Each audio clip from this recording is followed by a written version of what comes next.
ସବୁ ଯୁଗରେ କିଛି ସାଧୁ ଭଲ ଅଛନ୍ତି, କିଛି ସାଧୁ ରାକ୍ଷସ ଚରିତ୍ର ଅଛନ୍ତି। ତାର ମୁକାବିଲା ହୁଏ ଯେତେବେଳେ ଧର୍ମ କମିଯାଏ, ପାପ ବଢିଯାଏ। ମହିଷାସୁର, ରାବଣ ଏବଂ ଆମର କୁମ୍ଭକର୍ଣ୍ଣ ଏସବୁ ଅସୁରଙ୍କୁ ଯେତେବେଳେ ଅତି ଅନ୍ୟାୟ କରିଛନ୍ତି ତାଙ୍କୁ ହତ୍ୟା କରାଯାଇଛି। ତେଣୁ ଏ ଯୁଗେ ଯୁଗେ ଅଛି ଚେତନା ବୁଲି ବୁଲି ସୃଷ୍ଟି କରିଥିଲେ ଏବଂ ବହୁତ ପବିତ୍ର ବାବା ଅଛନ୍ତି।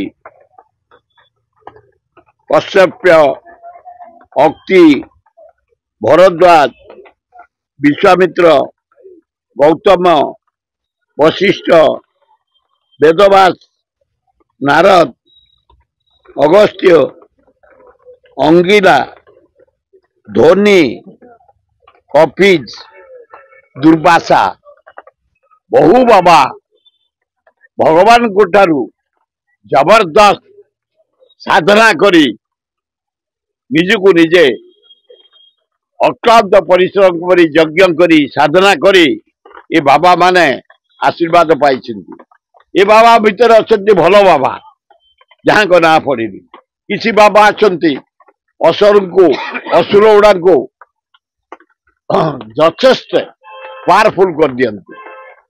ସେମାନେ ପାୱାରଫୁଲ ହେଇଗଲା ପରେ ଆଗ ଶିବକୁ ଆଟାକ କରନ୍ତି, ନାରାୟଣକୁ ଆଟାକ କରନ୍ତି ଏବଂ ବ୍ରହ୍ମାଙ୍କୁ ଆଟାକ କରନ୍ତି, ଇନ୍ଦ୍ରଙ୍କୁ ଆଟାକ କରନ୍ତି, ଯମକୁ ଆଟାକ କରନ୍ତି। ଏଇ କେତେକ ସାଧୁ ଅସୁରଙ୍କୁ ସାହାଯ୍ୟ କରନ୍ତି। କେତେକ ସାଧୁ ଅଛନ୍ତି ବଶିଷ୍ଠ, ଆମର ଭରଦ୍ୱାଜ, ଗୌତମ, ବେଦବ୍ୟାସ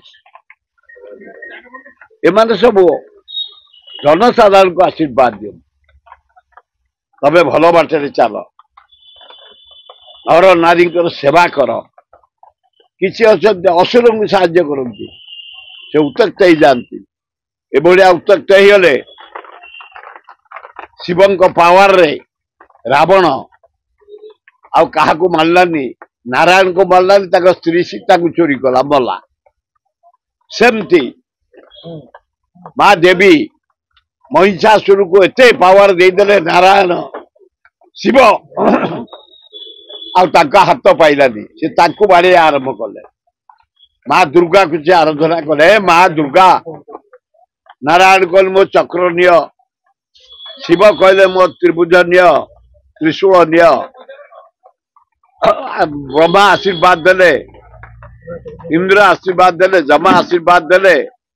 ସବୁ ଅସ୍ତ୍ର ପାଇ ମା ଦୁର୍ଗା ଆବିର୍ଭାବ ହେଲେ, ମହିଷାସୁରକୁ ବଧ କଲେ।